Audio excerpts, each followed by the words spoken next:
குஜராத்தில் ஒரு மிகப்பெரிய ரொம்ப சோகமான ஒரு இன்சிடெண்ட், ஒரு ஆக்சிடெண்ட் ஒன்று நடந்தது.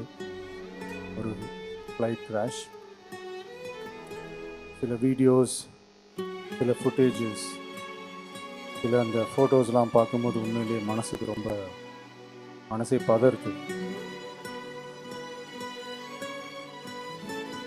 அடுத்த நொடி நிச்சயமில்லாத வாழ்க்கை. இப்போ இறந்தவங்க எல்லாருக்காகவும் ஒரு 2 நிமிடம் மௌன அஞ்சலி செலுத்தணும்னு நான் கேட்டுக்கிறேன். ப்ளீஸ்.